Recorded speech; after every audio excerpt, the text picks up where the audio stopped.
Welcome to our channel. Today we how to connect EV load balancing with Enphase IQ Charger. Quick tutorial step by step clearly. Start by ensuring that your Enphase IQ Charger is installed and powered on. Connect your smartphone or tablet to the Wi-Fi network of the Enphase IQ Charger. Open the Enphase app on your mobile device. Log into your Enphase account or create one if you haven't already. Once logged in, navigate to the Devices section in the app. Locate your Enphase IQ Charger from the list of devices displayed. Select your charger to access its settings. Tap on the option for Load Balancing in the charger settings.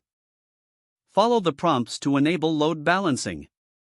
You will need to specify your home's total electrical capacity during this process.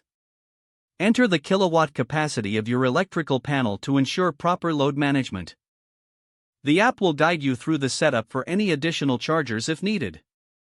Once the load balancing settings are configured, review all information for accuracy. Confirm your settings to finalize the load balancing configuration. The system will now optimize the charging based on your home's energy usage. You will receive notifications in the app about the charging status and any load adjustments. Monitor your energy usage regularly through the app for any necessary adjustments. Congratulations, you've successfully connected EV load balancing with your Enphase IQ Charger. If the page does not load, refresh the browser or try again in a private or incognito window. Make sure you are using the correct email address, then retype it carefully to avoid small typos. If your password is not accepted, use the reset option and create a new strong password you can remember.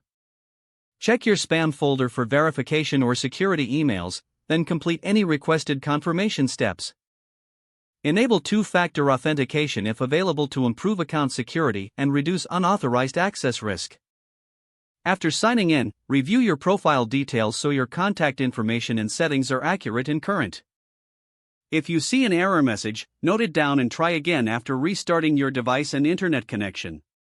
Log out when you finish, especially on shared devices, to keep your account and payment information secure.